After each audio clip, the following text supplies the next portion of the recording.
Hello दोस्तों, आप लोगों का स्वागत है आज की वीडियो में। आज हम देखेंगे जो बजट आया था हमारा, उसमें टीडीएस पे क्या क्या इफेक्ट पड़ा है। ठीक है, पहले आता है 94D जो इंश्योरेंस का होता है, इंश्योरेंस ऑन कमीशन, यानी कि जो बंदे इंश्योरेंस सेल करते हैं, जो उनको कंपनी की तरफ से कमीशन मिलता है। ठीक है, उस पे जो उनका पहले जो टीडीएस जो डिडक्ट होता था वो 5% डिडक्ट होता था। ठीक है, अब एक अप्रैल 2025 से अब उस पे वो टीडीएस रिड्यूस होके 2% हो गया है। ठीक है,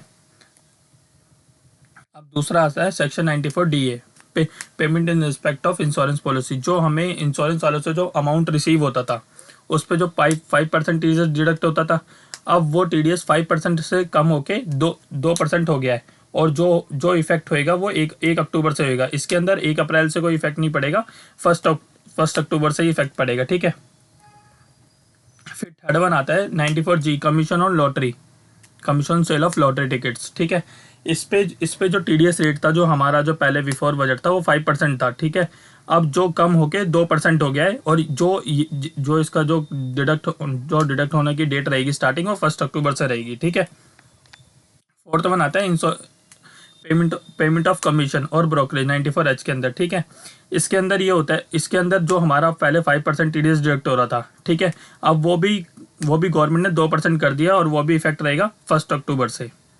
ठीक है, फिर आता है पे 94IB। ठीक है, इसके अंदर जो हम पहले 50,000 से ऊपर की पेमेंट जो हम रेंट की करते थे किसी भी इंडिविजुअल पर्सन को, वो पहले जो टीडीएस रेट था उसके अंदर 5% था। ठीक है, अब वो कम होके 2% हो गया है और ये जो इफेक्ट पड़ा है इसका 1 अक्टूबर से पड़ेगा।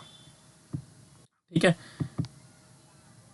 फिर हम आते हैं 94M पे। ठीक है, payment in respect of sum by certain individual और एचयूएफ।